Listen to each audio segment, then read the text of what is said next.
Chile is a country full of beauty and history with an ever-developing disaster management program. The evolution of this country's prevention and response plans have come a long way during the past decade, leaving behind a once uninterested government to a proactive and involved group of national officials. Chile is located in the Pacific Ring of Fire. This particular ring of fire might not be quite as dangerous as the fun-filled drinking card game, but Chile is located right in between the Nazca South American and Antarctic tectonic plates. Due to the location of Chile within the Ring of Fire, this means that it is prone for lots of seismic activity, which can make this country more probable to experience earthquakes, volcanoes, and tsunamis. Before 1965, when the Chilean government first made real progress in changing their plans for how they handled disasters, Chile experienced severe earthquakes and volcanoes without any warning due to a lack of on-site monitoring of seismic activity. In 1965, a disaster management organization was finally installed after Chile suffered a 7.5 earthquake that shook the country. Without stable organization to deal with the chaotic aftermath on a broad scale, the government realized it was time to install a proper system to further prevent situations of instability and loss. The Chilean army was a big help in making up for the lack of preparedness when assisting in recovery and reconnaissance work. While the acronym doesn't quite match the order of the letters in the English translation, the National Office of Emergency of the Interior Ministry became the official national system of Chile in disaster management planning. The role was to administrate and coordinate committees for local, regional, and national levels of mitigation and response efforts after assessing possible disasters in all areas and their consequences and warning signs.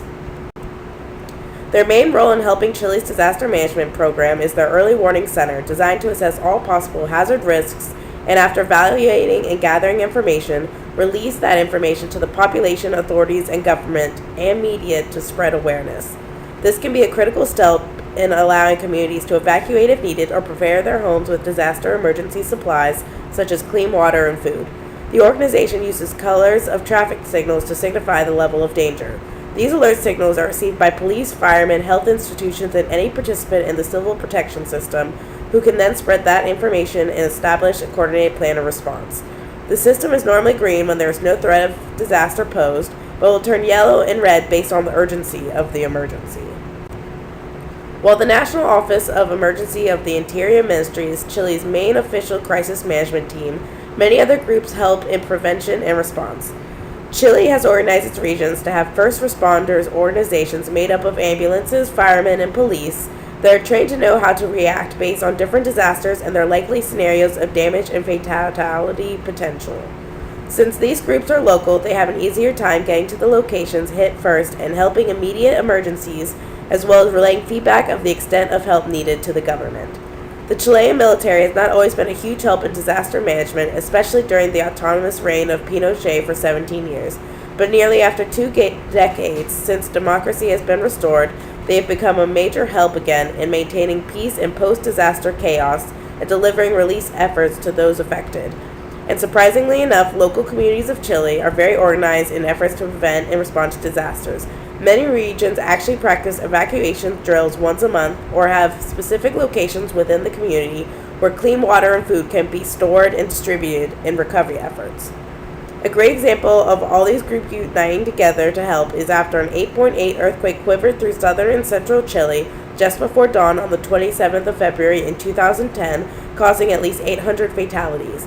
Since earthquakes are hard to predict, the main part of the disaster management plan for an earthquake involves preparation efforts being known and ready for the unpredictability of a tremor, which is where the Army definitely contributed.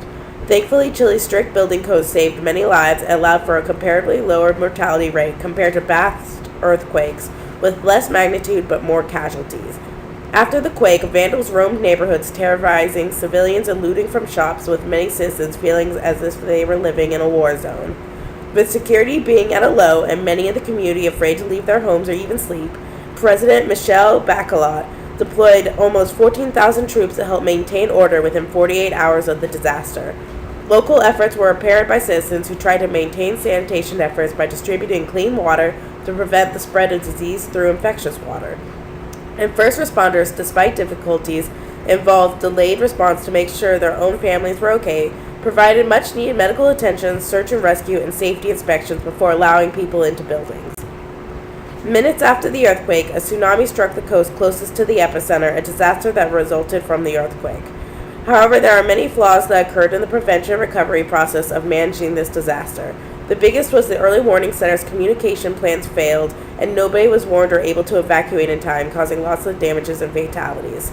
The second was during the response part, when firefighters became confused when unable to identify a specific congregation point outside of harm's way that all firefighters and their equipment could reach, leaving lots unorganized.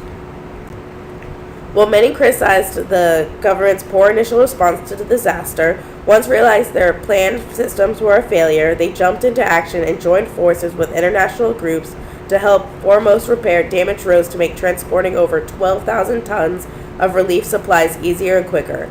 Once relief was delivered, 90% of homes damaged had powered back within 10 days, and 500,000 survivors had clean food and water again.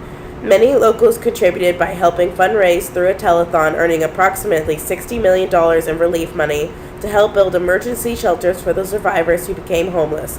After the disaster was controlled, the members of the emergency management team held a briefing to discuss what went wrong and how to fix it for future events. A second example of Chile's disaster management skills was presented after a mining disaster in 2010. At about 2 in the afternoon, the miners were suddenly overwhelmed with explosions of rocks and dense clouds of dirt that consumed them, burying them within the mine they were working. The miners and the team tried to find them, cleverly worked together, and made critical progress when a drill missed the miners while in search for them.